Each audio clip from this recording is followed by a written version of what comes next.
Madam Clerk, please call the roll. Back to you. Griffin. Here. Bishop. Conwell. Gray. Hairston. Harsh. House Jones. Jones. Casey. Kelly. Moorer. McCormack. Palencic. Santana.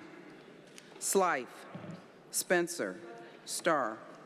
You have a quorum, Mr. President. Thank you. Will everyone please rise for a moment of silence followed by the Pledge of Allegiance.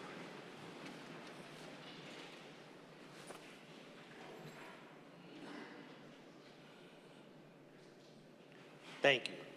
I pledge allegiance to the flag of the United States of America and to the republic for which it stands, one nation, under God, indivisible, with liberty and justice for all.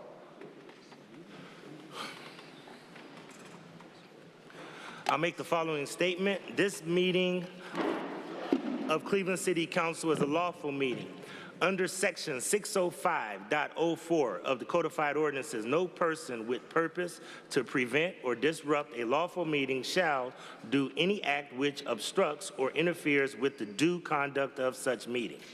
Members of the public are invited to speak only under the rules set by this council. Disruptions, including but not limited to speaking out of turn and making loud noises and loud utterances, are in violation of the rules and interfere with the due conduct of this lawful meeting. Such disruptions may constitute a misdemeanor and a violation of Section 605.04. Anyone who disrupts this lawful meeting in violation of the codified ordinances commits misdemeanors and is subject to prosecution. The following is the first and only warning. If this meeting is disrupted, I will gavel a halt to the proceedings and direct the assembled officers to escort any person participating in the disruption out of the chamber. Once persons participating in the disruption are out of the chambers, the officers will close the doors and the disruptors will be handled as directed by the Director of Public Safety. The council proceedings will not begin again until those that participated in the disruption have left the chamber and the chamber doors are closed. Disruptors will not be allowed back in the chamber after the meeting resumes. Again, this is the first and only warning. Madam Clerk, dispense with the journal. By Councilmember Conwell, that the reading of the minutes of the last meeting be dispensed with the journal approved, seconded by Councilmember McCormack. Thank you. We will now move to public comment. I will ask all council members to turn around and acknowledge the speakers. And once again, all of the speakers, please acknowledge your time.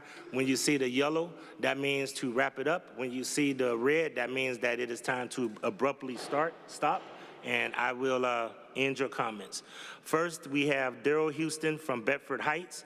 He's here to talk about city issues. He's not representing anyone and not being paid by anyone. Mr. Houston, you have the floor. Could we make sure his mic is on? Hello? Is his mic on? Hello? Hello?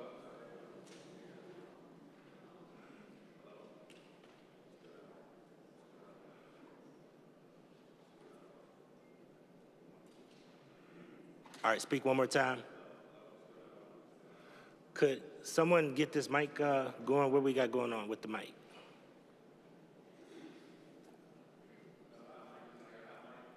On the day that y'all need a hot mic, huh?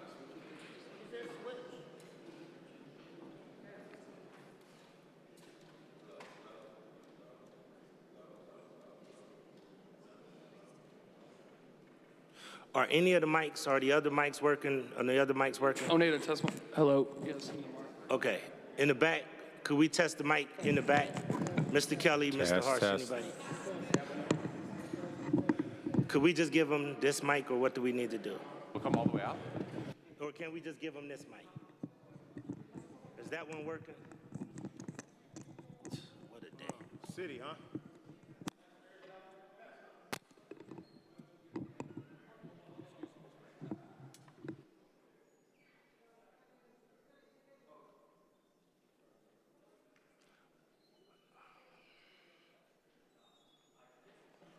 If we could hold on for 1 second while we get the mic situation squared away.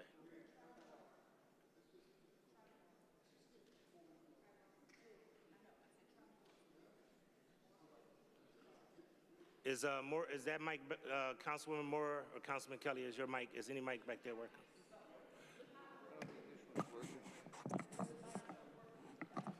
Hello? Hello? All right, say that again, is that? No, I don't have still not any? It won't come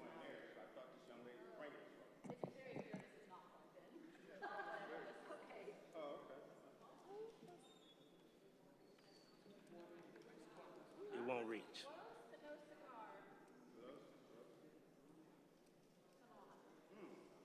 Wow, what a night. We all have been on vacation, so we'll just say that. There we go. Ah! Woo! Woo! Taxpayers' dollars. All right, Are you ready? please. Ready, sir? Yes. You have the floor. Okay. Ready? Okay, go ahead. Hope everyone had a great summer. I had a great summer studying what you guys are supposed to be doing down here. So today, I want to acknowledge one of your colleagues, Richard Starr, for the way he dealt with Garden Valley incident and the way he's continuing to deal with that. And I was prepared today to give him $1,000, but I didn't know the bylaws, and he just informed me that I have to put it in a check. So I will be giving Richard Starr a $1,000 check for his outstanding work in Garden Valley and his leadership with his youth. I believe this young man represents the generation that we stand for today. Okay, so that's part of my statement. The second part of my statement is that I want to go on record and I want to say that I've been pulling public records, and there's two of your colleagues' records that are terribly incomplete and terribly mismanaged when it comes to taxpayers' dollars, okay? And I'm asking for a formal investigation on these two individuals. If you want me to say their names, I will. I believe they both know who they are, but their public records are trash. They are not following any bylaws, and I cannot track taxpayers' dollars by the way they're turning their paperwork in. I've put a formal request in with Mark Griffin for some more paperwork that I'm waiting on right now. But the two gentlemen that I'm talking about is Brian Casey. You don't have an office and you build taxpayers' office supplies. I don't know how you did that, and I want you to explain that, so I want that investigated. Same thing with Michael Polenzzi. Everything that I read on his public records is incomplete. I can't find what I'm looking for. It's not there. And I know it's policies and procedures for these things, so I'm bringing it to Blaine Griffin's attention and Mark, the director, Griffin's attention, that I want these two gentlemen investigated, and I do not believe that neither one of these guys can pass an audit, a personal audit.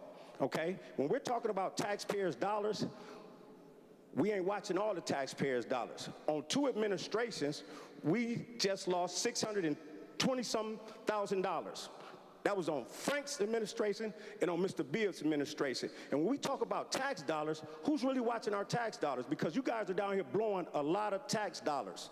And we had 2 years of rollover budgets. 22 and 23. You guys are full down here with money. Why is it not getting to the community, and why is it not going to the place it need to go to? And why is Kinsman Bridge looking like it's ready to fall down? And why is Luke Easter Park a disaster out of the whole county? Okay? Let's own up to some of our responsibilities, because you guys getting y'all taxpayer, y'all getting our money. Y'all getting paid off our money, but y'all ain't doing no job. And I want something done. Thank you. Thank you. Next we have Ms. Brenda Bickerstaff. Ms. Bickerstaff is from Ward 9. She's here to talk about the Joe Jones allegation. She's representing Citizens for a Safer Cleveland and not being paid by anyone. Ms. Bickerstaff, you have the floor. Good evening, everyone. I got some issues about the investigations. First of all, the council was using the law firm of McDonald and Hopkins, which was a firm for city council and a firm that's connected to the former Mayor Frank Jackson. Frank Jackson didn't like Joe Jones. So if it was a conflict, even though the law director said it's not, I disagree, They should have got another firm so it wouldn't be no issues. I'm concerned about the investigation, who, what, where, and how. I'm also concerned that it wasn't a fair investigation. See, this is how people get wrongfully convicted when you go through a court of law when it's a criminal case. And 37 people in this county was wrongfully convicted, Mr. Griffin, for crimes that they didn't commit. So right now, I've already did it in writing to the law department, Rebecca.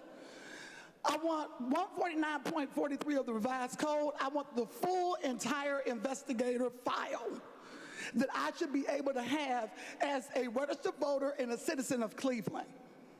He is a politician that was elected by the people. And I have a right as a citizen to review and inspect that investigation. Now, if you can't give it to me, Mr. Griffith, set a date and I'll come down here and I'll review it with you. But I want to see that investigation. I have a right to see that. Now, you guys are sitting here looking and not paying attention. This is where people come to you, Mr. Slife, and say, hey, I was wrongfully convicted of this crime and I did 23 years in prison. I got a lot of clients like that. Kevin, you know about that, Kevin. People are saying that all the time, where there was not a fair and due process.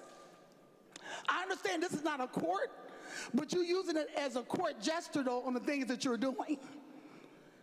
I just want to see the information. I got a right to see that information.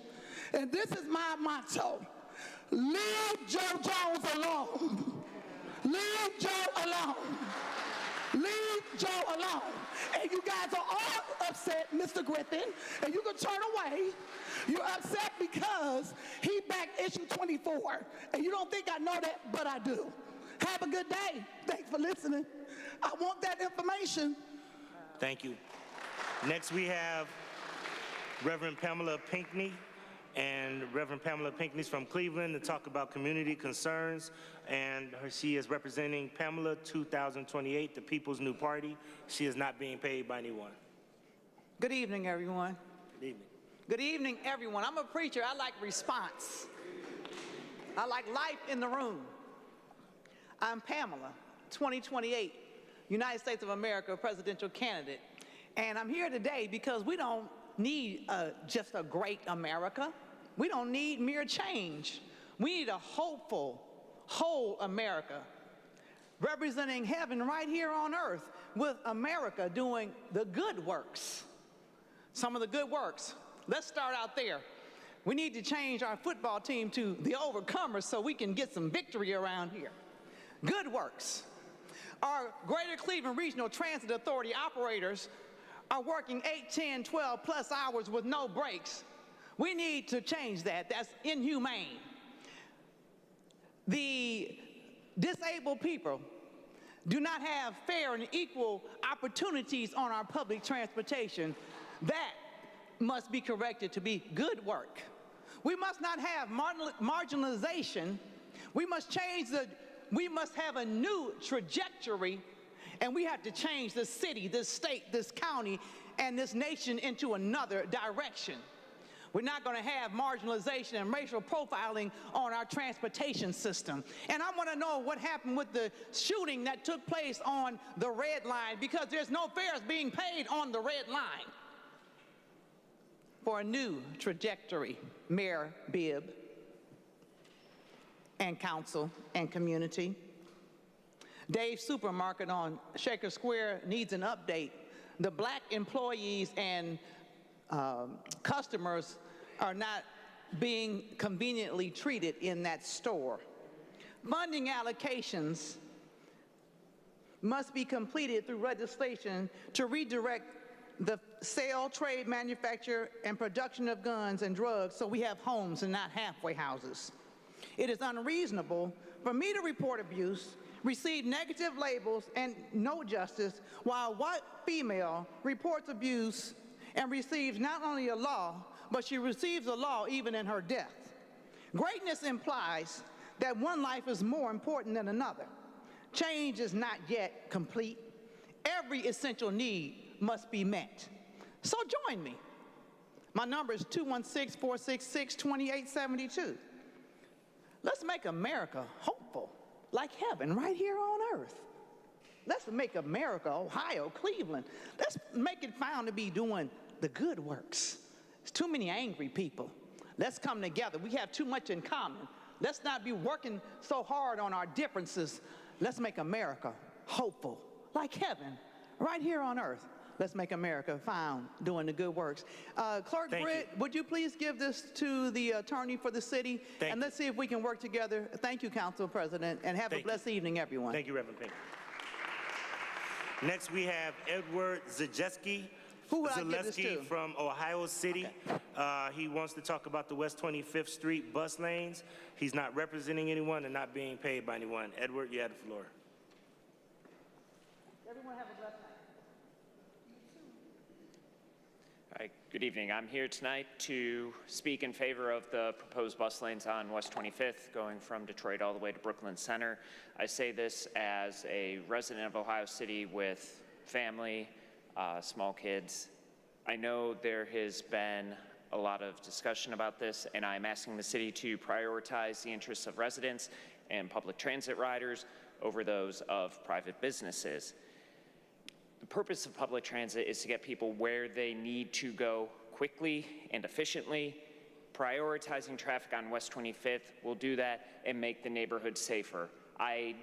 In the years that I have lived there, I cannot even count how many times I have been almost hit by a car from a driver that isn't paying attention. Happened to me today when I was walking to get a cup of coffee at 7:45 this morning. This isn't the first time, it's a pattern. I know there are some of the business owners that are trying to use safety and pedestrian safety to kill this project. The only thing that will help the residents of Ohio City is to give us actual working public transit and to make sure that it can connect us all the way, from the west side. There are hundreds of riders that take this bus route every single day. The biggest risk to pedestrians are cars. It's time to pick people over cars. Thank you. Thank you.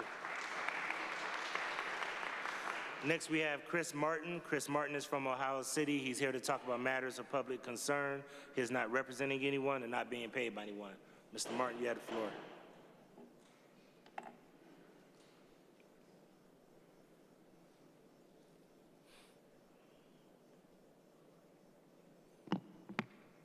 I'm here to talk about power. Hard, soft, monetary, political power. When I ran for my seat on the Central Committee, I introduced myself to my neighbor, Sam McNulty. I think he thought I was cute because I had recently made a rhyming public comment here at this microphone. I thought it was cool then that this rich bar owner knew who I was.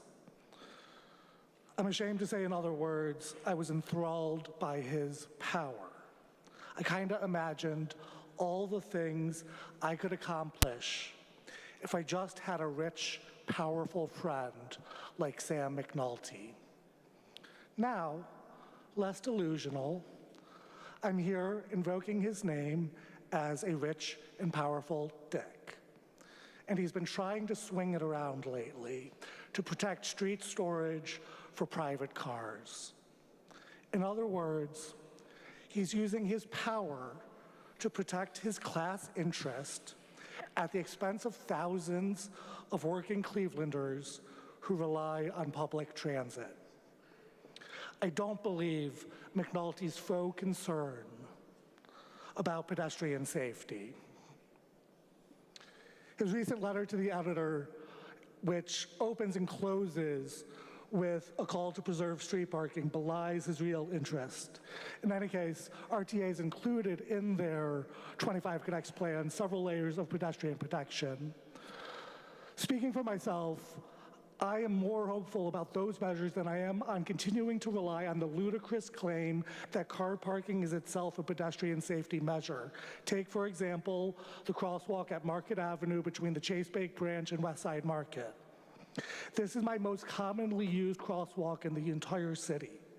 So often, Cars parked adjacent to that crosswalk block traffic's view of me crossing the street. Though I have the right of way, cars make it dangerous to cross the street. Putting people over cars includes putting people over car parking. And particularly in this case, it means putting working people's interests ahead of the rich and powerful. Sam McNulty is rich and powerful. Sam McNulty gave to Mayor Bibb's re-election campaign and supports the mayor's former employee for city council. Sam McNulty, however, is wrong on this issue. Mayor Bibb should not let McNulty's power prevent him from doing the right thing by putting people over cars.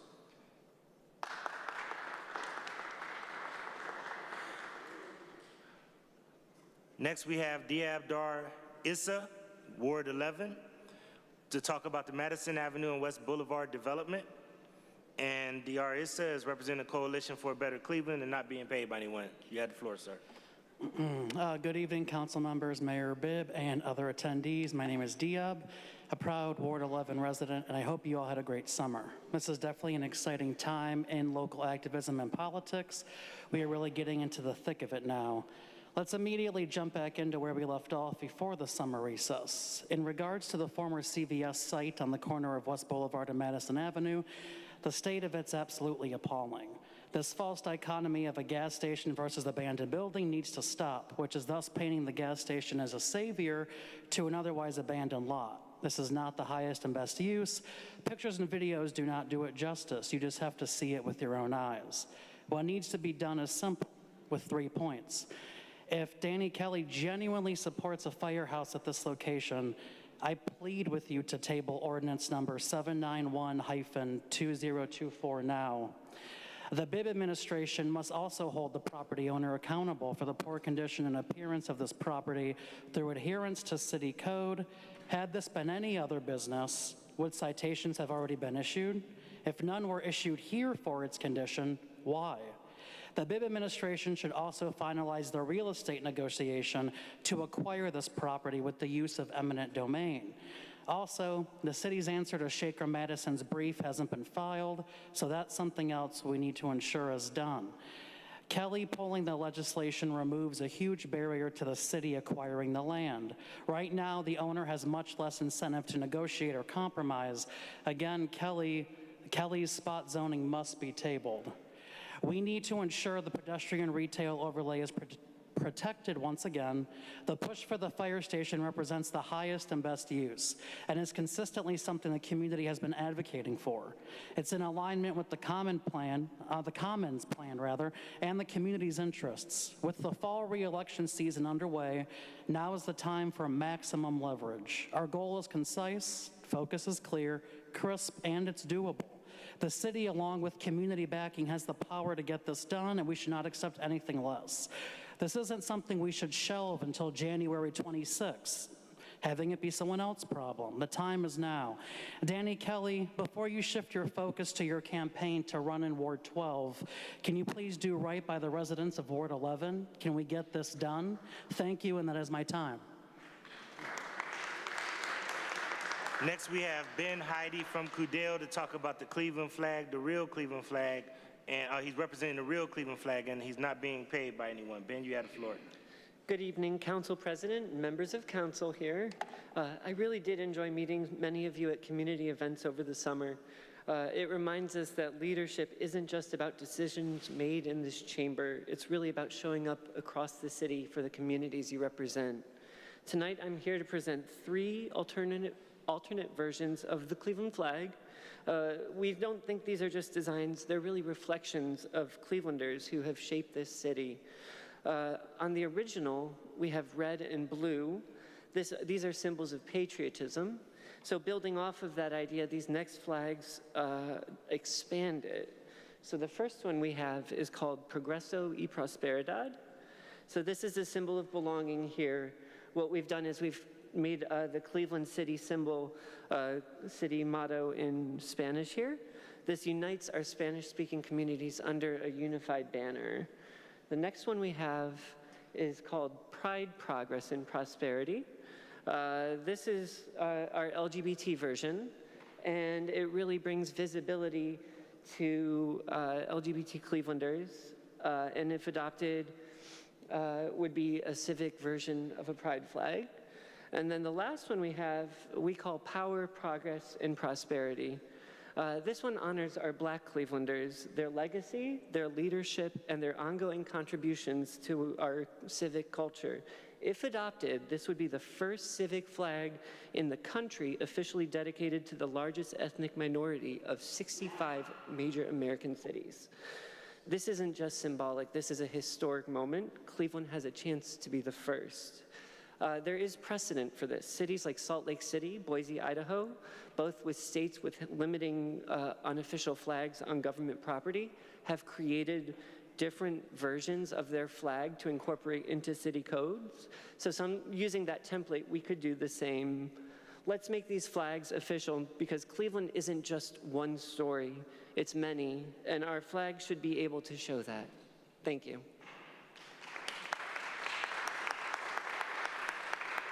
Next, we have Brittany Smith.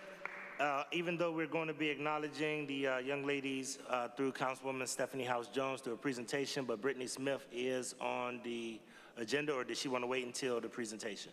Okay, so Ms. Smith is going to wait until the presentation.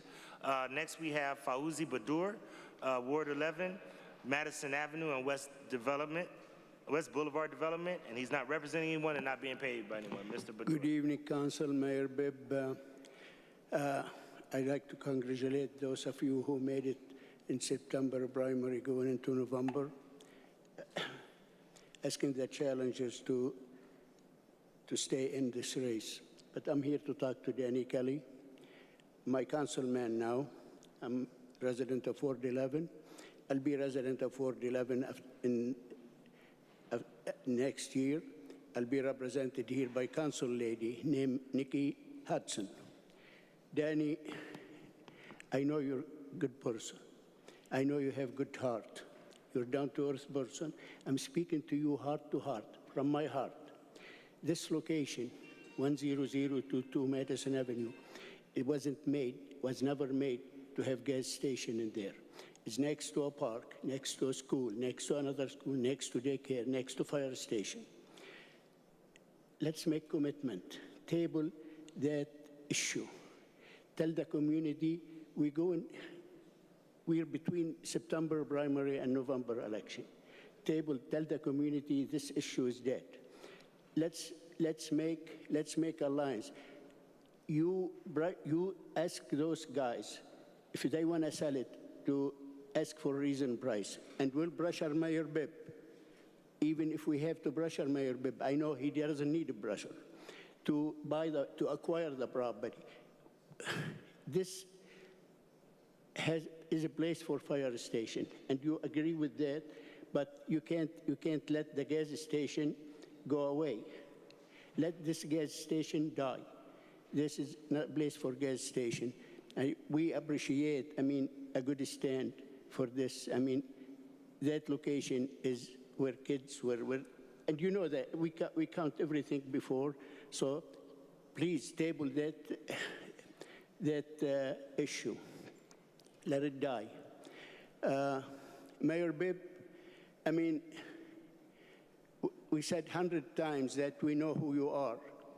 You're a good, loyal kid of Cleveland, a son of Cleveland, and a man of Cleveland, and the mayor of Cleveland.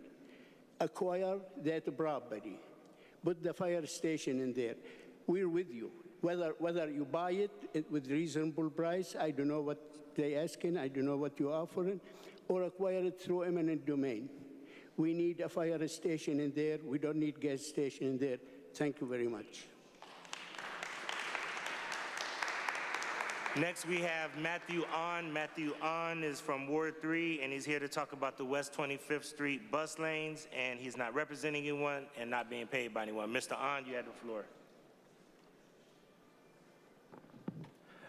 Good evening. My name is Matthew Ahn, Old Ward 3, New Ward 5. I live downtown, but in many ways, Ohio City is my neighborhood. I spend lots of time on 25th, but I don't ride my bike on 25th. Part of why is because I don't feel safe cycling there. I don't say this lightly. I've commuted by bike for 17 years now. I've been in full-speed collisions, 2 separate collisions in 2024. One totaled my bike, one tore my MCL. But I was also hit by a car on West 25th in 2022. I was riding south when somebody tried to turn left from Carroll to go north. As they peeled out, I managed to swerve and only get tapped by the car, but it could have easily been much worse. Part of why is the cars are parked all the way to the corner on 25th, making it impossible for this car to see me until they actually got into the traffic lane. Those cars were parked illegally, but they likely would have not even tried to park on 25th if there were no parking lane. That lane is responsible not only for crashes, but also for slow traffic up and down 25th. As illustrated by that crash, parked cars lead to shorter view sheds on cross streets. Cars that drive the speed limit are risking a collision anytime somebody tries to turn out.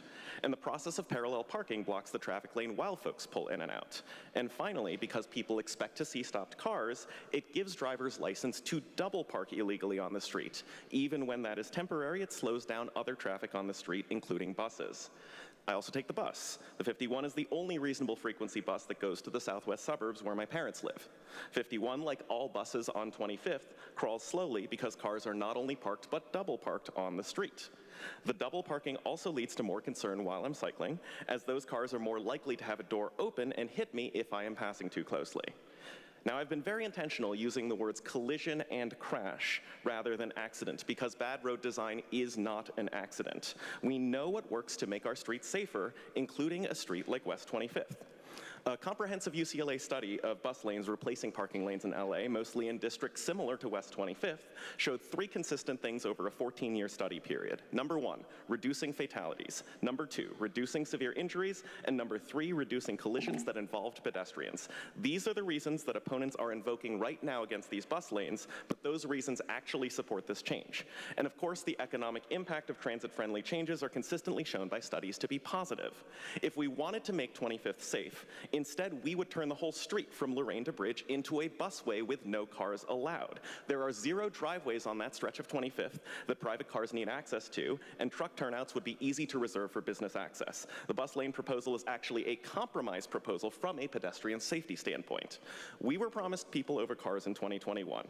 Cosmetic changes have happened, slick press releases have happened, but make no accident, we can do better for our pedestrians and our residents. And so I urge these bus lanes to be implemented as quickly as possible. Thank you.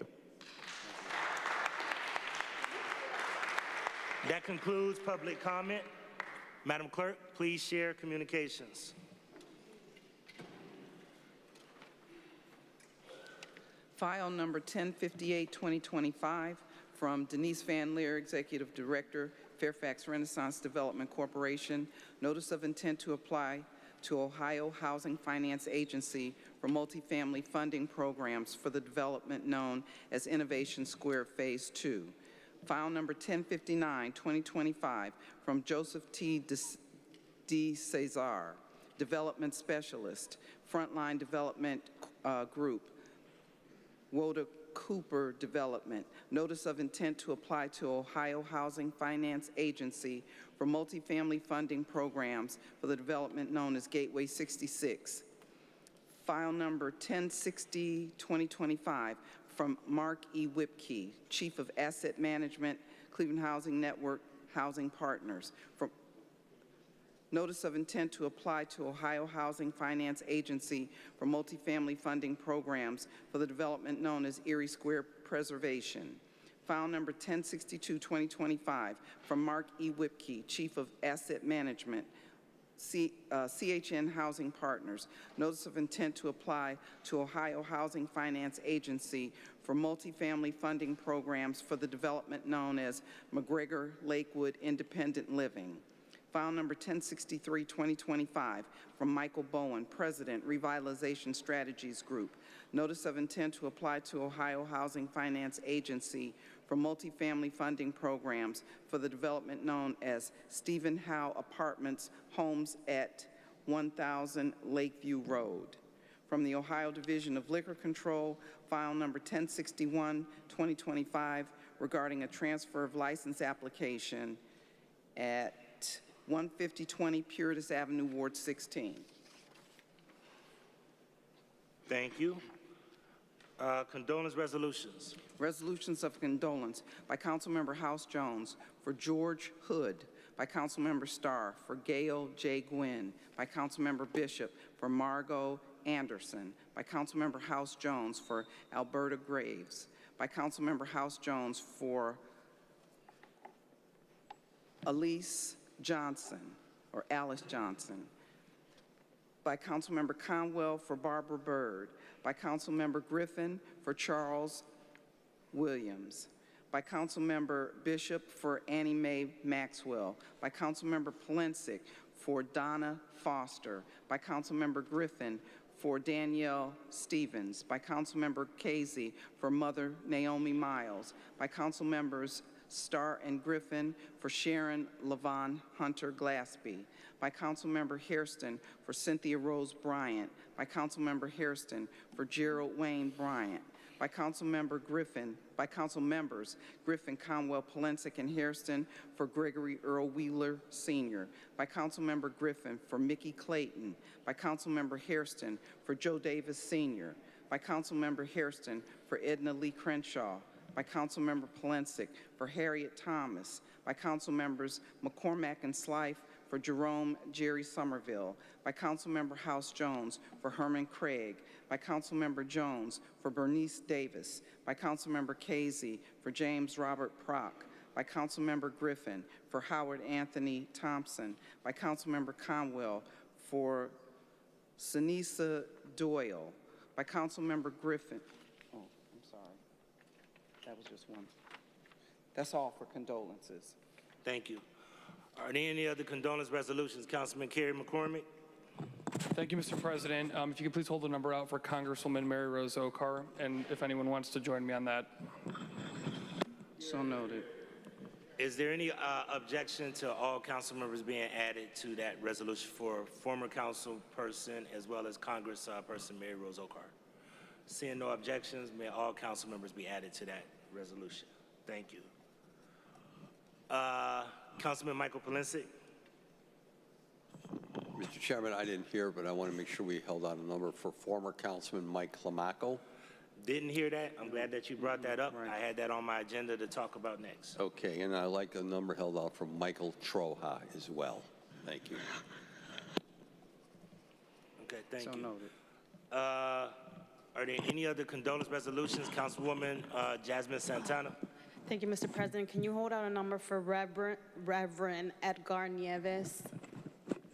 Duly noted. Madam Clerk, can you hold a number out for Mike Gibbons? Mike Gibbons, former Senate candidate, businessman Mike Gibbons. So noted. Are there any other condolence resolutions? Seeing no other condolence resolutions, we'll all rise for a moment of silence.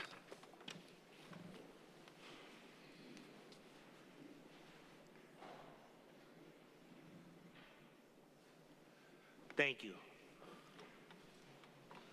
Are there any congratulatory resolutions? Councilwoman House Jones, if you can make your way up.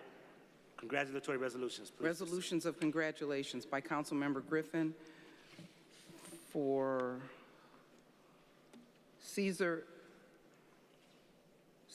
Esther Killian Warman, by Councilmember Jones for Second New Hope Baptist Church, by Councilmember Slife for John R. Costco, by Councilmember McCormack for Daniel Friesen, by Councilmember Conwell for Judge Jean Merle Capers Tennis Courts, by Councilmember Griffin for, I'm sorry, did you want me to? Go ahead, okay. go ahead. By Councilmember Griffin for City of Cleveland Division of EMS on their 50th anniversary, by Councilmember Griffin for Dr. Hiro Fujimata. I'm sorry. Hiro Fujimata. Right. By Councilmember Polensek for Nicole Carlton. By Councilmember Griffin for East 89th Street Rising Ribbon Cutting. By Councilmember Polensek for Deacon Pete Travelick. By Councilmember Bishop for Pastor Kathy Thomas Hirenko. by Councilmember Griffin for Batuki Restaurant grand opening, by Councilmember Santana for the La Distancia grand opening, by Councilmember Polensek for James C. Miller, by Councilmember Griffin for Pastor Cedric D. Veal, by Councilmember Griffin for Policy Matters Ohio, by Councilmember Slife for Edna Orozco Retirement, by Council Members Gray and House Jones for National Clothing Insecurity Awareness Day, resolutions of recognition by Councilmember Starr for the Cleveland Guardians, by Councilmember Casey for Logan Bastion Eagle Scout, by Councilmember Conwell for Canine Companions, by Councilmember Santana for Diane Morgan, by Councilmember Santana for Betty Jo Palmer, by Councilmember Griffin for East High School Class of 1975 on their 50th anniversary, by Councilmember Santana for Building Hope in the City, by Councilmember Santana for National Adult Education and Family Literacy Week, by Councilmember Griffin for Sherelle Hardy, by Councilmember Starr for Posted on the Corner, by Councilmember House Jones for Pastor Dante L. Thompson, by Councilmember Griffin for Baldwin Water Treatment Plant on their 100th anniversary, by Councilmember Griffin for Sunita Lynn Williams, by Councilmember Conwell for alumni of Columbia Elementary School FDR Junior High School reunion. Thank you. I'm going to ask if you could move the cameras over a little bit, Councilwoman House Jones and all of our guests. This is Clothing Insecurity Week, and Councilwoman House Jones would like to do a presentation.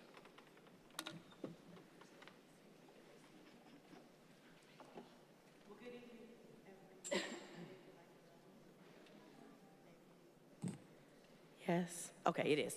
Okay, well, good evening, everybody. On behalf of myself and Councilwoman Gray, we were actually reached out to by Ms. Brittany Smith, who is the founder of Cleveland Pearls, which stands for Positively Empowering and Restoring Ladies' Self-Esteem. Is an organization dedicated to young girls within our city. And when she reached out to me to let me know that today was the National Clothing Insecurity Awareness Day, I wanted to at least recognize the work of Cleveland Pearls. Our young ladies, we know, are dealing with a lot and really bringing awareness of some of the things and the challenges they are experiencing.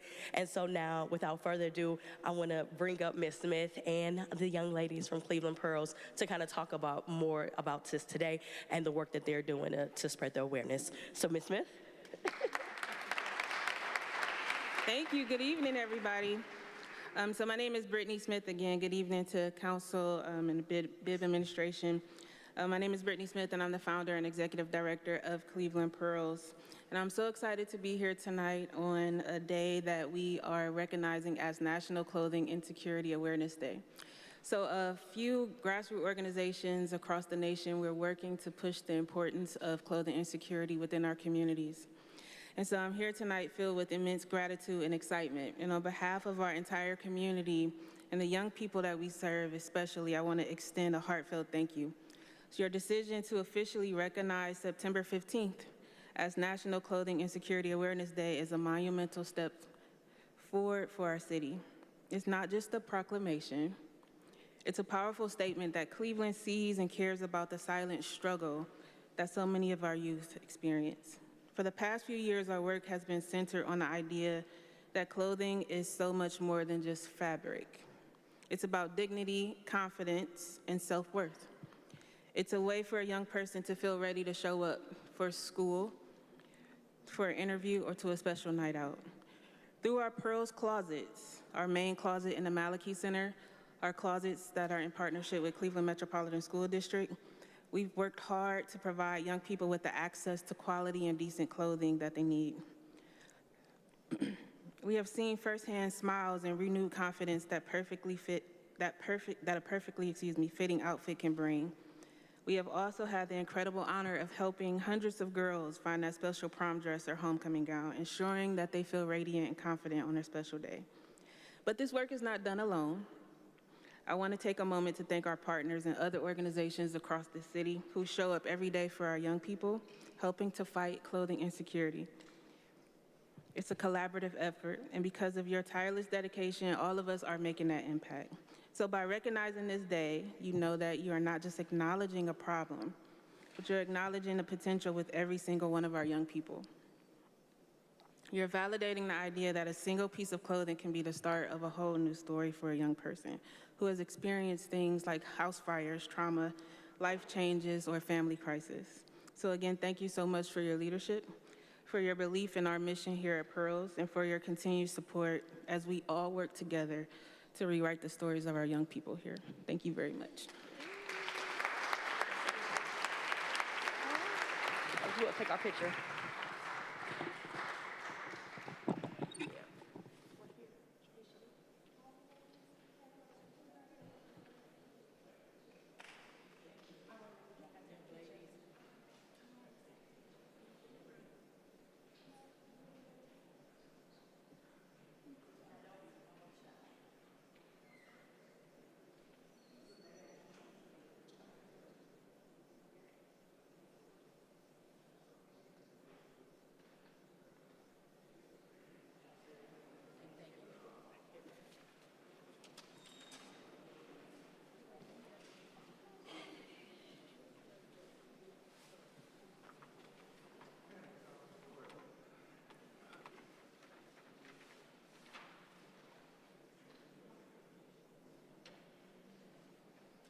Let's give them another round of applause as they head out. Thank you.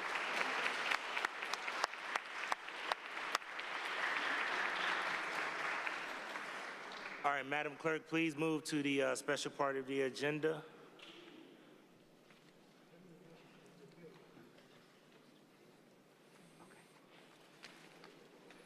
Resolution 1091, 2025 by Councilmember Griffin, censuring Councilmember Joseph T. Jones for violating Council's workplace violence policy and standards of conduct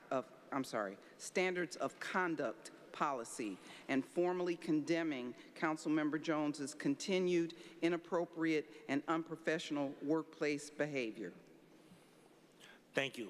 I'll read the resolution in its entirety, and then I will give further instructions. Resolution 1091-2025 reads as follows. Whereas on May 19, 2025, during an interaction with a council staff person, Councilmember Joseph T. Jones threatened 3 times in a row to kill that staff person. And whereas that evening during a council meeting, despite other available seats, including his own assigned seat, Councilmember Jones sat next to a staff person with whom he was directed to have no contact due to his previous inappropriate behavior against that staff person.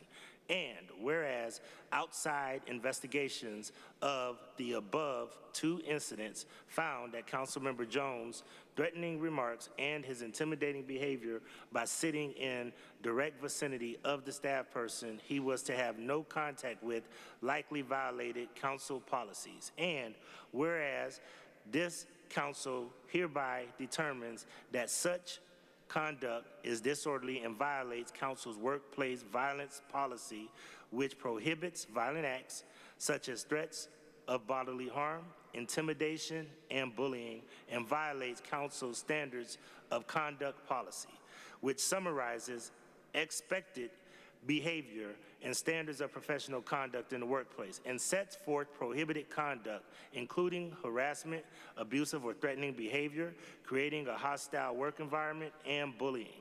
And whereas the recent incidents have left the involved staff members anxious, stressed, and concerned about their safety and the safety of their family members. They are concerned about continued harassment and retaliation, and they have sought counseling.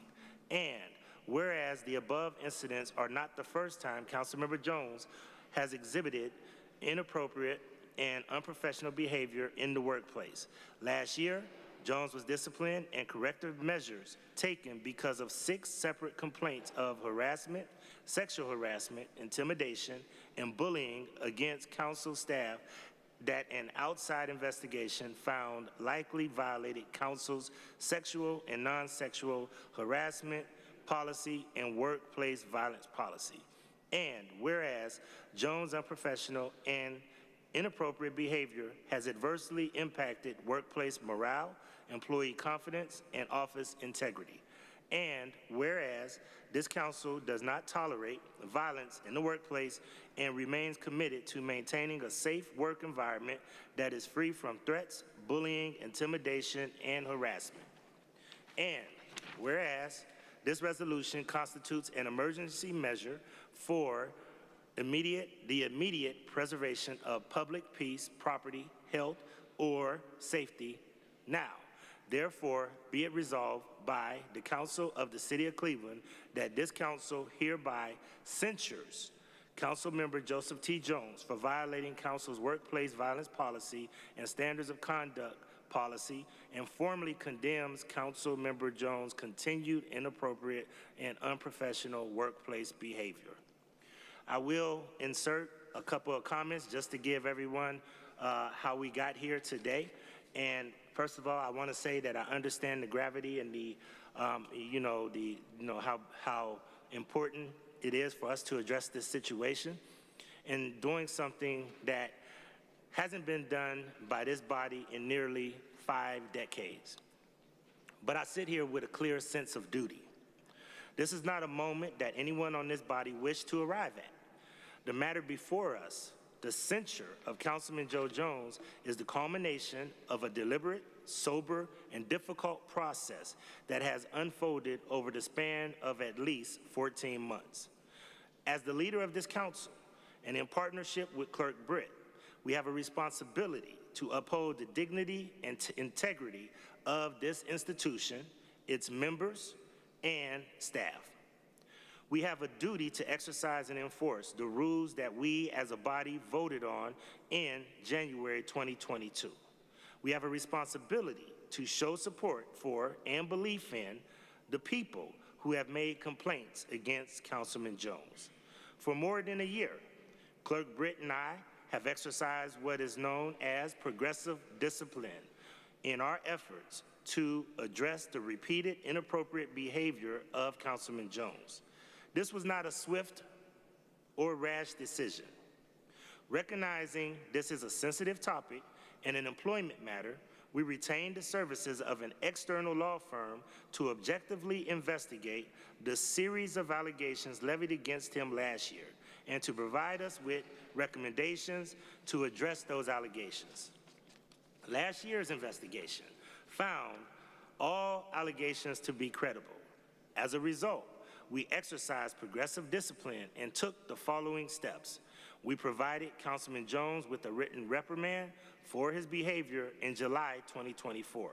We required him to attend group workplace behavior and leadership accountability training, which he completed. We required him to attend a series of individual behavior training, which he completed.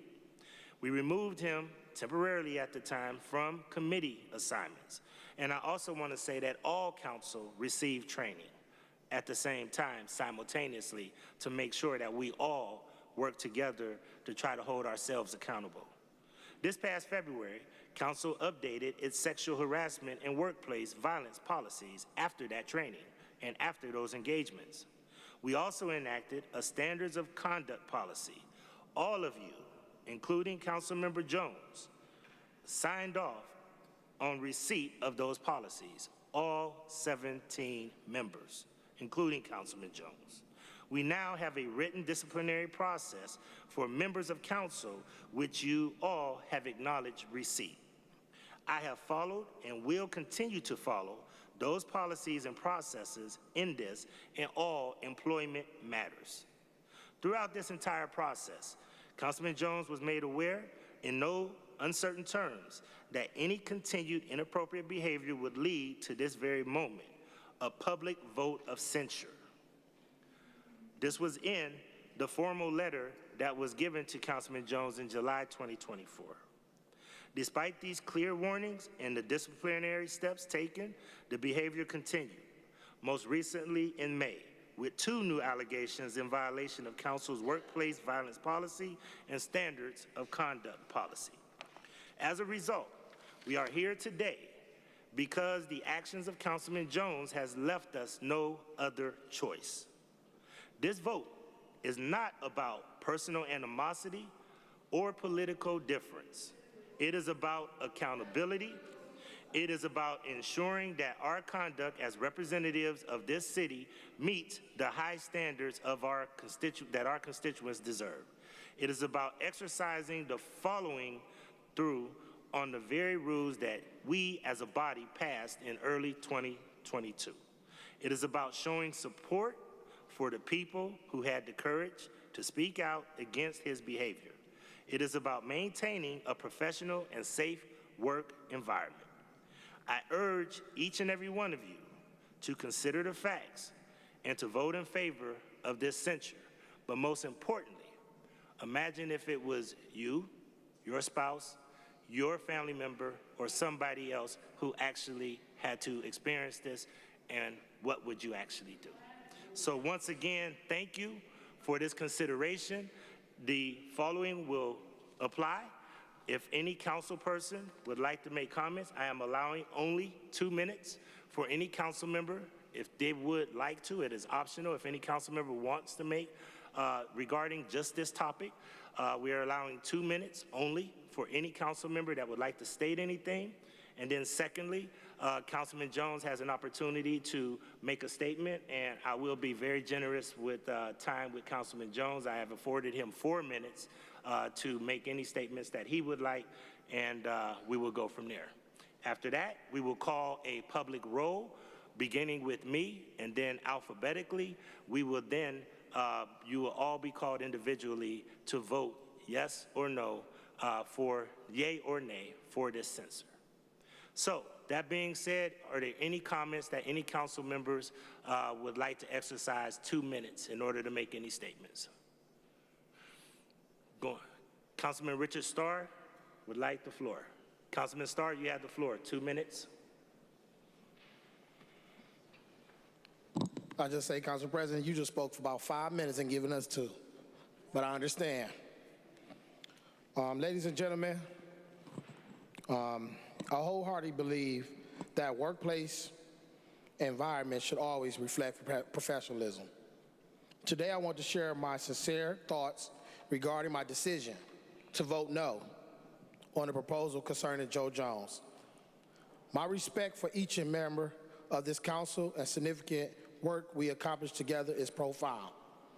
At the careful considerations of the implications of this vote, I find that opposing the censorship of Joe Jones is the right choice. We must focus on the broader context in which we operate. The current state of accountability within our council concerns me deeply. Morale amongst the team has reached a low point. This marked the 3rd action that has been taken by council leadership regarding the same allegation, and it feels less like constructive action and more like reactionary response. We must reflect. Should anyone repeatedly seek satisfaction through punitive measures? Joe Jones has already faced serious consequences, including losing committee chairmanship and being barred from voting during committee hearings. After these actions, I had hoped that we would move forward. However, this situation now feels like double jeopardy, which is troubling. The proposal for censorship strikes me as a more punitive than substantive. We need to focus on solutions that foster lasting positive change rather than those that appear reactionary. We have more pressing issues to tackle. I've seen council staff hesitate to process essential contracts, leading to delays in serving our community. In Ward 5, we have discretionary funds ready to support the residents, yet they remain untapped due to inaction. Staff have expressed fears of personal repercussions, which should never overshadow our commitment to public service. I recognize that the decision may not resonate with everyone, but this choice transcends personal biases or political stands. As a member of the Cleveland City Council, it is my duty to make informed decisions that truly benefit our community, no matter the challenge they may present. Let's not forget, on September 9th, over 1,000 people, the most in any ward, voted for Ward 1 to send Joe Jones to the general election. In closing, Council President, there have been past incidents involving previous council members, including cases of sexual harassment that resulted in settlements and others facing federal theft charges. Yet no one sought to censor them. In 1976, Lonnie Burton told a member to kiss my without delivering that punchline, but was suspended without pay. This year, a member of this body called a citizen a punk you-know-what. Said the protesters who were doing what many of our ancestors had to do to fight injustice. He called them disgusting and they make me sick. Called a citizen a punk you-know-what while standing on this floor in the People's House. Ain't nobody talking about censoring that or no suspension of that. And nothing was done. I just want you all to understand, today it is Joe Jones. Tomorrow it could be any one of us.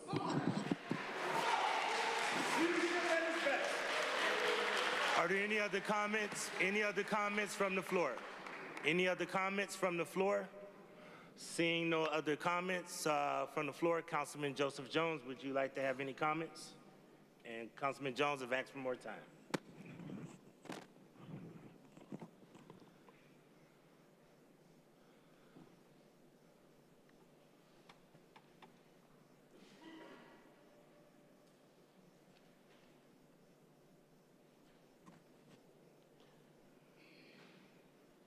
I rise thanking God who has established my footpath in this thing called life. And the journey that we all must go through in life is to make sure that we come out to be great people at the end of this thing. But while we are in it, we have to give God all the praise and all the honor and all the glory. Because without him, we wouldn't have this chamber, we wouldn't have the rhythm of our heartbeat, nor the oxygen that flows through our lungs. And he who establishes all things, I give the praise and honor and glory to. It is what gives me faith. It's what starts me up in the morning time when I pray to him to ask him, how can I deliver better services to my people? How can I help the citizens in my neighborhood? So I wanted to start out with that because that's where I get my strength and draw my strength from. A great and amazing God. And the devil's going to do what the devil's going to do because he's got a job too. To start discord, chaos. But what this council has to fundamentally look at is how we protect both the staff and the members. The staff and the members. And we just pledged, and I pledged all my life to the flag. And we pledged every day when we come here every Monday, justice for all. There's no justice here for all. There's no due process here. There is not the opportunity to face your accusers and be able to have an opportunity to have someone who's impartial to hear both sides of the story. So that is the reason why we need to have in City Council a human resource department. Not to be targeted because someone alleges you've done something, and then a law firm that clearly has conflict of interest, not only in one area, but several areas, even leaking information in the first time that all of this happened. So this is more than what you can come to realize, my colleagues, and I hope you've had the opportunity to read a 9-page letter that breaks that down. Now, I know some of you I've talked to, you said, this is all about, my vote is about business. This is strictly business. And I get that because that's the way the politics is sometimes. I appreciate my colleague who stood up and spoke on my behalf because he understands what's going on. He understands it clearly, and many of you understand it, and many of you I have even talked to and pleaded to and asked for assistance and got a deaf ear on the very subjects that we're talking about right here, right now. So, with that being said, I stand before you, Mr. President, Clerk Britt, to the Mayor of the City of Cleveland, humbled by this moment. but resolute in my belief that every one of us deserves fairness, transparency, and due process. What is happening to me is not just about Joe Jones. It is about whether any member of this body can be silenced, stripped of their duties, and have their ward punished without the safeguards we would all demand of ourselves and of this thing that we call democracy here in terms of city government. Yes, I made a joking remark that was ill-phrased and regrettable. It was never meant as a threat, and witness one himself admitted he did not initially see it as one. I regret it. I have apologized, and I'm willing to undergo additional training to ensure that it never happens again. But to twist a joking remark into grounds for censure while ignoring the testimony of an independent witness who was there and witnessed it at the time, who said it was not delivered in anger, and we all laughed and joked, and I don't understand what just has happened. The second allegation, that I sat next to someone that I was told to avoid, was entirely inadvertent, and it's on film. Anybody can pull up the council piece and see it. I moved as soon as I realized it, and even the report itself that you council members have of the law firm concedes there was no intent. Yet somehow these moments have been magnified into grounds of censure. So I ask you, would you want to be censored? Your name tarnished, your family traumatized, your community traumatized. You don't have any legal representation provided for you by the city of Cleveland. You have no legal representation from the council to help you in this ordeal. You just left by yourself. We believe it. It was said, you've done it, that's it. Slam the hammer. That's what this is all about.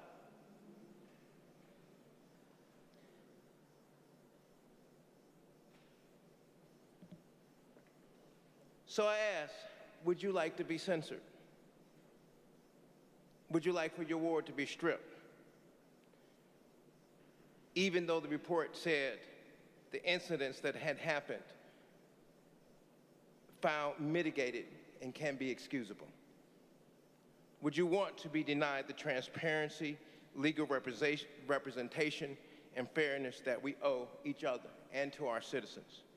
And while we cannot dismiss concerns about workplace conduct, we must also recognize that our city faces urgent challenges.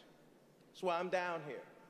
Poverty, public safety is a major issue, housing, infrastructure, and rebuilding trust in the citizens of the city of Cleveland that our city can deliver quality city services and improve the conditions and lives of the residents who live in this great city. To spend tens of thousands of taxpayers' dollars and weeks of time on what are almost misunderstandings. It is not the people of Cleveland elected us to do. This is not what they elected us to do. Our constituents expect us to focus on their lives, their neighborhoods, their futures, not to make an example out of one of our own without due process, cause, and justice for all that we just pledged here tonight, and as we pledge every night Councilman, when I'll we give stand you up. 8 minutes. In conclusion, I regret this distraction that this has caused, and I reaffirm my commitment to professionalism, to training, and respect. But I cannot accept the measures that punish Ward 1 residents and silences my voice without fairness, without due process. And in a way, none of you who are sitting here right now would not accept that for your child, for your mother, your father, your brother, your sister, your cousin to be tarnished in a public way and not have due process. My colleagues, I ask you, reject this censure, stand for fairness, let us turn our focus back to the pressing work that truly matters for the people of Cleveland. And to the citizens I represent, I'm honored to have the opportunity to serve as your councilman. I'm committed and dedicated to making sure that you are super served, that you have the resources you need. When you make those phone calls, I'm the one fighting for you and picking up that phone and walking door to door and giving you everything that I got.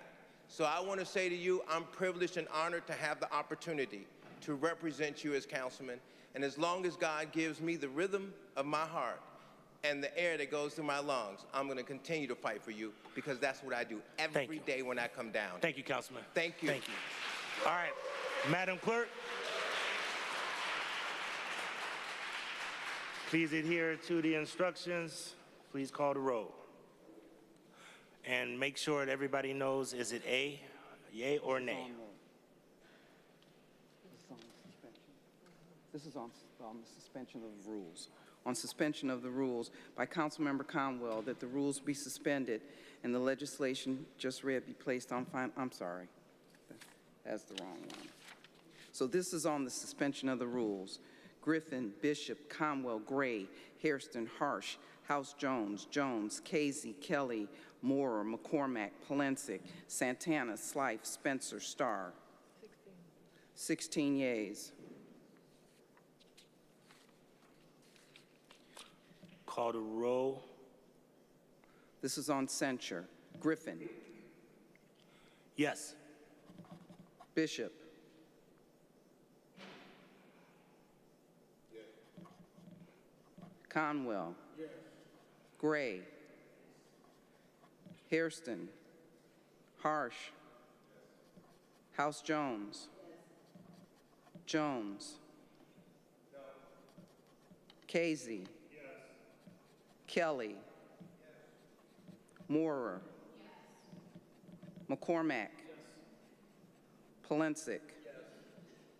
Santana. Slife. Spencer. Starr.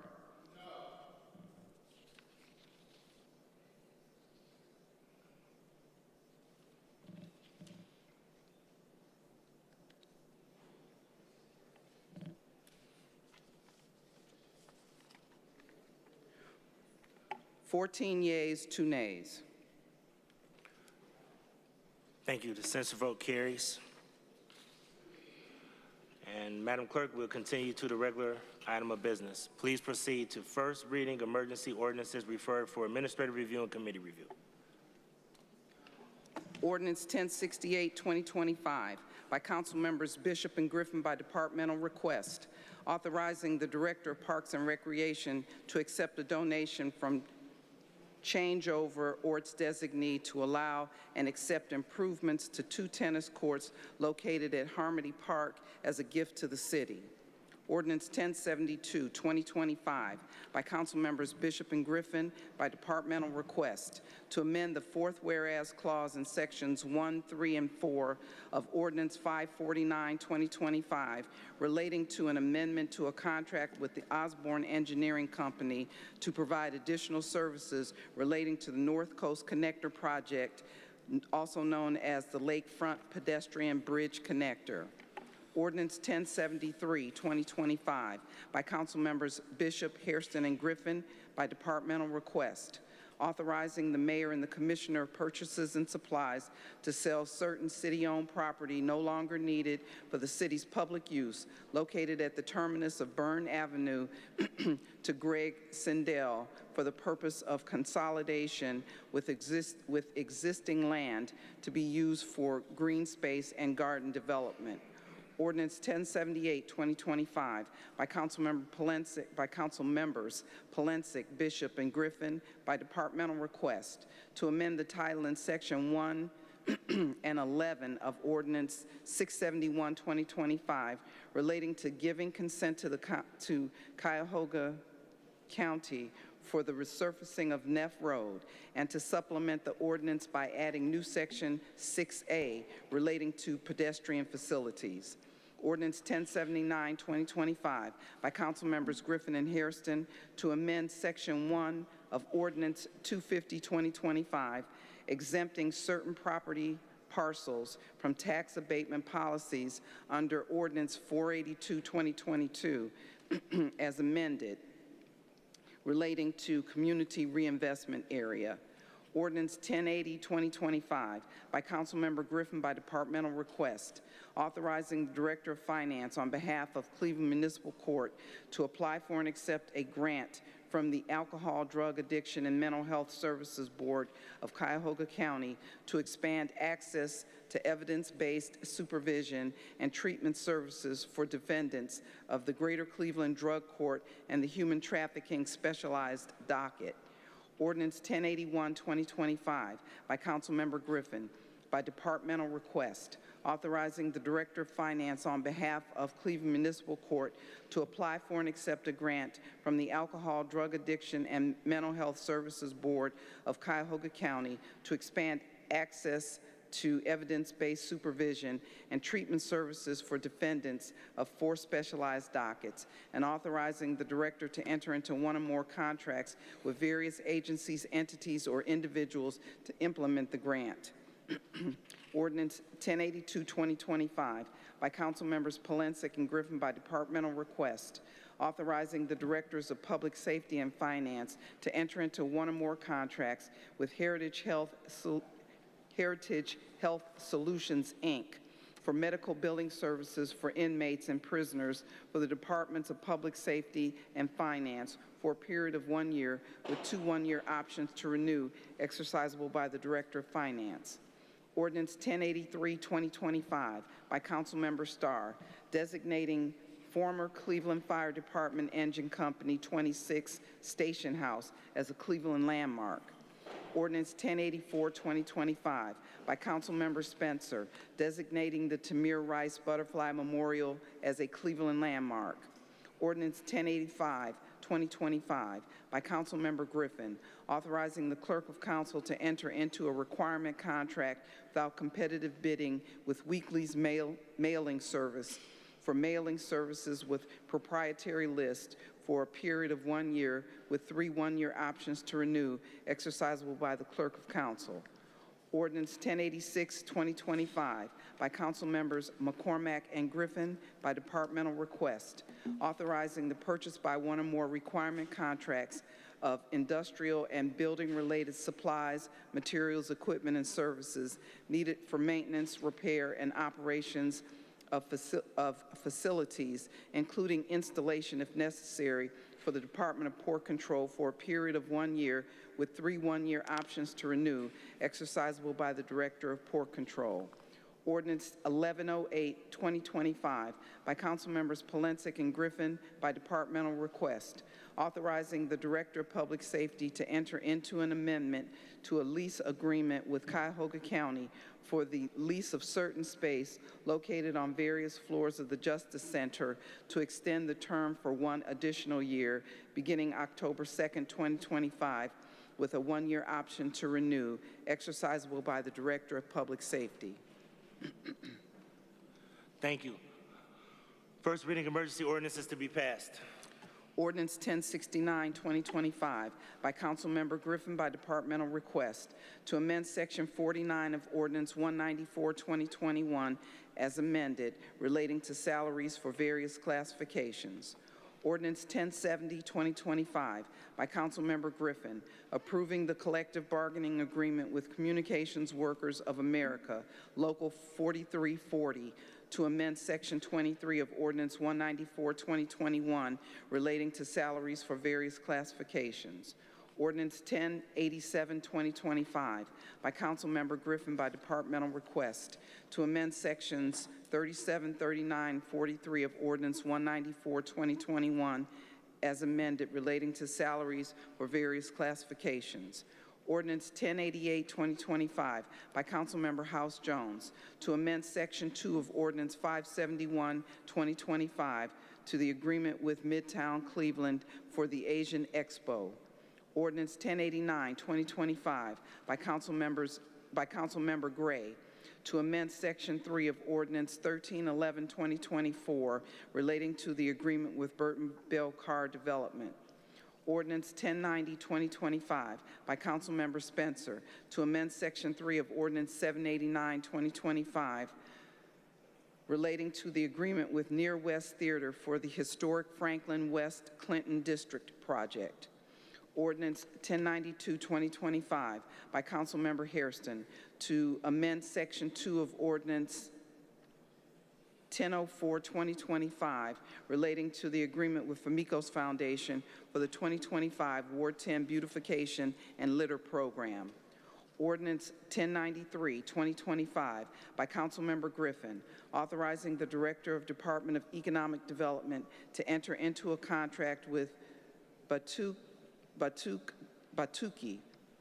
the Flavor of Brazil, LLC, to provide financial assistance to acquire, construct, enlarge, improve, or equip its business through the use of Ward 6 Neighborhood Equity Funds. Ordinance 1094, 2025, by Councilmember Conwell, authorizing the Director of Department of Economic Development to enter into agreement with DDDQS, DBA Tar Blooders Sports Barbershop project through the use of Ward 9 Neighborhood Equity Funds. Thank you. Read the motion to suspend the rules. By Councilmember Conwell, that the rules be suspended and the legislation just read be placed on final passage, seconded by Councilmember McCormack. Thank you. Call the roll.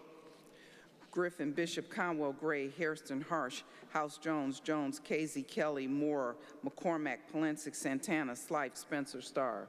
15 yeas. Thank you. Call the roll on passage. Griffin, Bishop, Conwell, Gray, Hairston, Harsh, House Jones, Jones, Casey, Kelly, Moore, McCormack, Palencic, Santana, Slife, Spencer, Starr. 15 yeas. Thank you. First reading, emergency resolutions referred for administrative review and committee review. Resolution 1095, 2025, by Council Members House Jones, Bishop, and Hairston, by departmental request, declaring the intent to vacate a portion of Packard Court. Resolution 1096, 2025, by Council Members Bishop and Hairston, by departmental request, declaring the intent to vacate a portion of East 81st Street. Resolution 2025, by Council Members Spencer, Bishop, and Griffin, by departmental request, requesting the Director of Transportation of the State of Ohio and declare a reasonable and safe prima facie speed limit of 30 miles per hour for Lake Avenue between West 117th and Detroit Avenue. Resolution 1098, 2025, by Councilmember Griffin by departmental request, requesting the county fiscal officer to make advances during the year 2026 pursuant to Section 321.34 of the Ohio Revised Code. Resolution 1099, 2025, by Councilmember Griffin by departmental request, accepting the amounts and rates as determined by Cuyahoga County Budget Commission and authorizing the necessary tax levies and certifying them to the county fiscal officer. Thank you. First reading emergency resolutions to be adopted. Resolution 1066, 2025, by Councilmember Bishop, objecting to the transfer of ownership of a C1, C2 liquor permit at 3868 East 131st Street. Resolution 1067, 2025, by Councilmember Bishop, objecting to the transfer of ownership of a C1 liquor permit to 3879 East 123rd Street.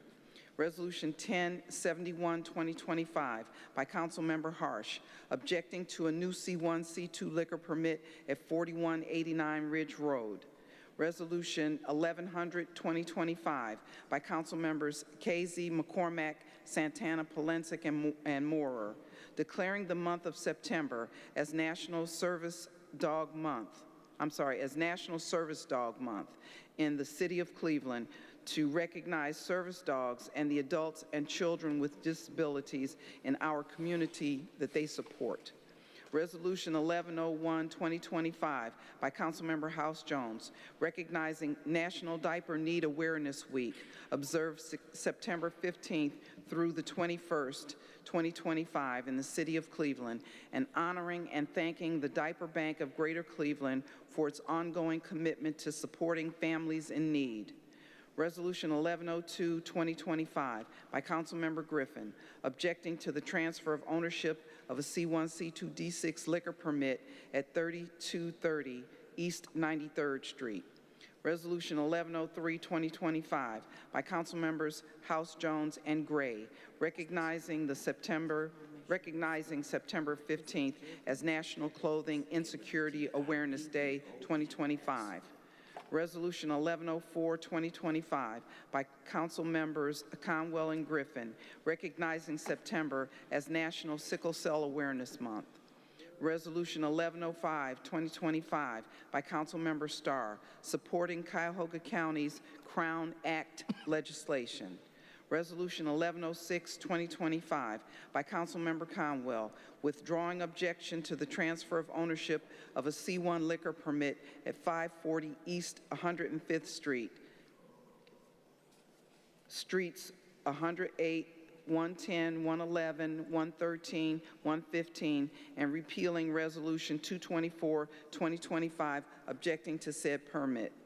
Resolution 1107, 2025, by Councilmember Casey, withdrawing objection to the transfer of ownership of a C1, C2 liquor permit at 14939 Puritas Avenue and repealing Resolution 380, 2025, objecting to said permit. Thank you. First reading, read the motion to suspend the rules. Did I skip one? Oh, I'm sorry, okay. By Councilmember Conwell, that the rules be suspended and the legislation just read be placed on final passage, seconded by Councilmember McCormack. Call the roll. Griffin, Bishop, Conwell, Gray, Hairston, Harsh, House Jones, Jones, Casey, Kelly, Moore, McCormack, Polensek, Santana, Slife, Spencer, Starr. 15 yeas. Call the roll on adoption. Griffin, Bishop, Conwell, Gray, Hairston, Harsh, House Jones, Jones, Casey, Kelly, Moore, McCormack, Polensek, Santana, Slife, Spencer, Starr. 15 yeas. Thank you. Second reading, emergency ordinances to be passed. Ordinance 803, 2025, by Council Members McCormack, Bishop, and Griffin by departmental request, authorizing the Directors of Parks and Recreation and Port Control to enter into an amendment to the existing lease agreement with the Board of Park Commissioners for Cleveland Metropolitan Park District for Rivergate Park and to add additional city-owned property to the leased premises.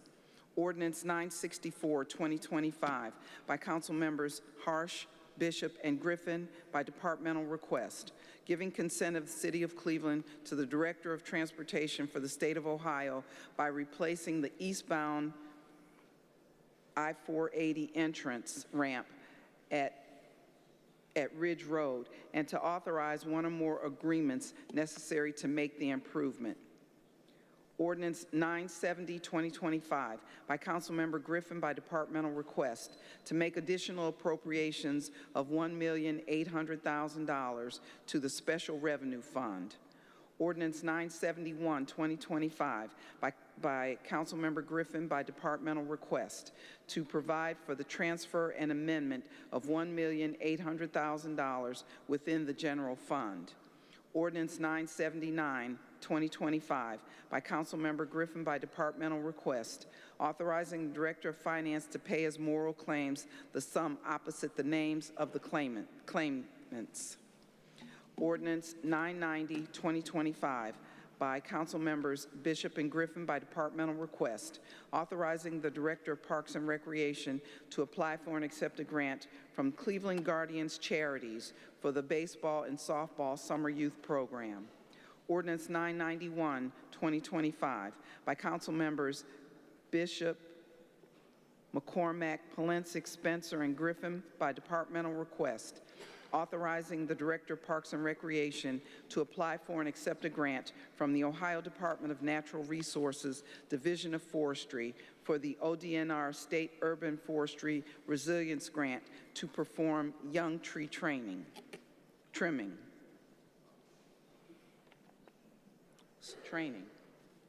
Ordinance 996, 2025, by Council Members Hairston and Griffin by departmental request, authorizing the Director of Community Development to enter into an amendment to a contract with Cuyahoga County Land Reutilization Corporation to change certain terms of the agreement.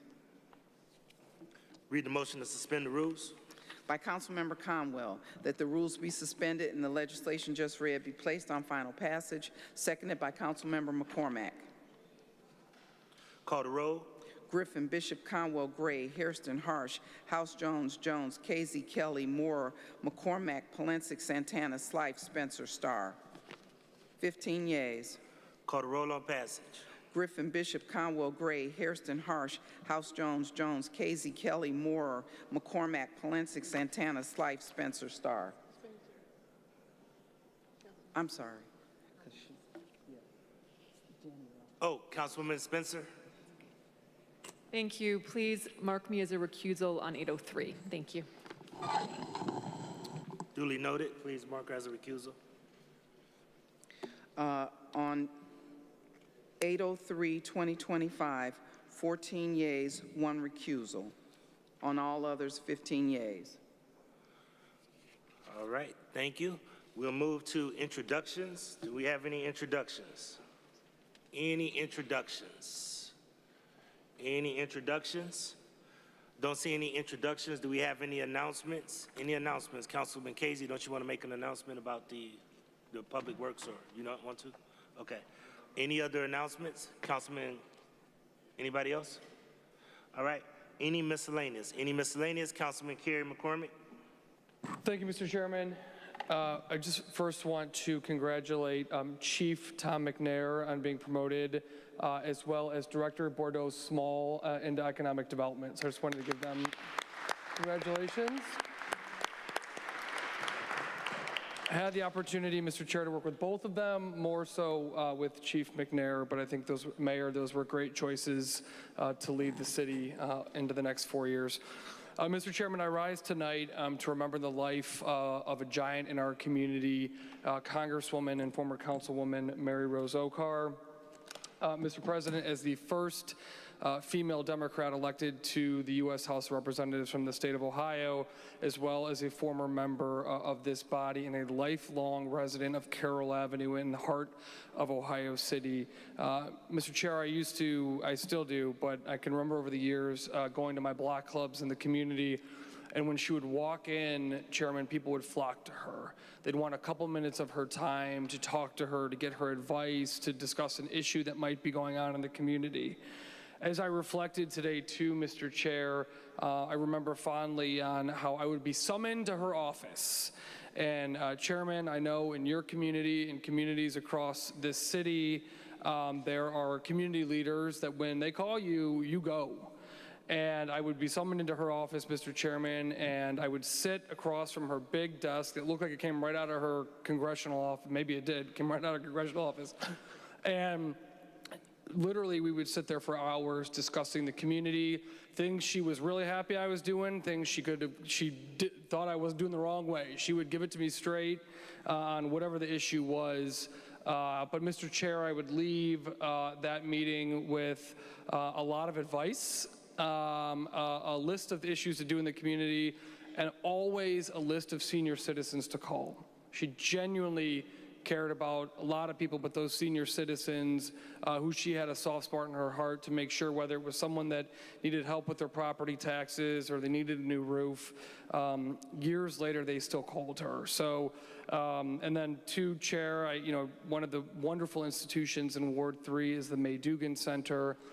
She was a founder of the May Dugan Center, Mr. Chairman, but also an advocate for the center over the years. And I think about a time when, Chair, we had just earmarked, I think it was like ARPA dollars or something for the center. It's almost $500,000, well-deserved. They do incredible work for folks that need it in our community. And as I was leaving the podium, she said, "We're coming back for more money," yelled it in front of the entire group, and they did. And so she was excellent, Chair, when there were folks out there that needed to be fought for, when there were places like the May Dugan Center that needed an advocate, when there were voices in Congress that needed to be had. Chairman, she was that person, was not a perfect person. She and I did not agree on every issue, and sometimes she let that known in the community, but I'll tell you that we are a better city because of her, and I think she will go down in history as a giant, not only on the near west side, the city of Cleveland, and the country. Mr. Chairman, thank you. Thank you. Truly a huge loss that I know a lot of people share that loss, so thank you. Councilman Michael Polensek. Thank you, Mr. Chairman, Honorable Mayor, my colleagues, the clerk.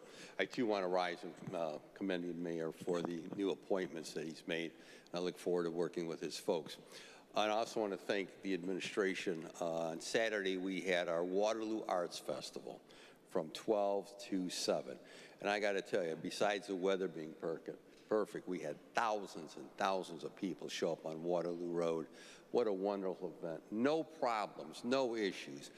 Young people with little kids and strollers and walkers and older folks in wheelchairs, and just a great mix of people from all over the city, and especially the Collinwood and Glenville neighborhoods, Euclid Park, Euclid Green, Nottingham. Just a wonderful turnout. So I wanted to say to the mayor and his team who helped us put that together, I appreciate it. I would be remiss as well if I didn't mention about Mike Climaco, longtime dedicated member of this body who passed, I believe about 2 weeks ago, who cared so greatly about his West Side community, was very proud of his Italian heritage. He demonstrated that constantly. He tried to work together with everybody in his body, and he moved out west to be closer to his children, and I want all of us to remember his dedicated service. But talking about Mary Rose, let me say this. Mary Rose was a legend, and what's important to be said about her, and she said this to me, it seems like not that long ago, that she would sit down, and I'm going to say this because it tells us a whole lot of where we're at in this country today, that she would sit down with Lou Stokes, George Voinovich, and other Republican congressional folks from Northeast Ohio. And they would sit down and discuss all of the issues and things that they needed in their districts. And they would discuss those in great detail. And Voinovich would tell her what he needed. Lou Stokes would tell them what he needed, and it would go back and forth. And what was amazing, she said to me, she said when they left that room, they made a pledge that they would support each other's projects and work together. Look at the country we're in today, where it's conflict, it's adversarial, it's butting heads, it's trying to destroy the other side of the aisle. I long myself, as an American, I long for that again, when people can sit down across the aisle and work together for the best interests of our city, our state, and our country. I think about the projects that her and Lou brought back to Northeast Ohio. Unbelievable when you look at the projects. And I was walking along the lakefront recently, looking at some of the things we're proposing to do north of Lakeshore Boulevard, to realize all the work that Lou, the projects that he brought to secure the lakefront, to address erosion control, safeguard Villa Angela, now Villa Angela St. Joseph High School property, the Christian Life Center, the Hospice of the Western Reserve, just what he did, and then I sponsored the legislation locally. But that's all gone. That's all gone, and somehow we got to get back to that. So I want all of us to remember her commitment to this council. She was a dedicated member along with Mike, and we shall miss them greatly. Thank you, Mr. Chairman and my honorable colleague. Thank you. Are there any other miscellaneous? Seeing no other miscellaneous, Madam Clerk?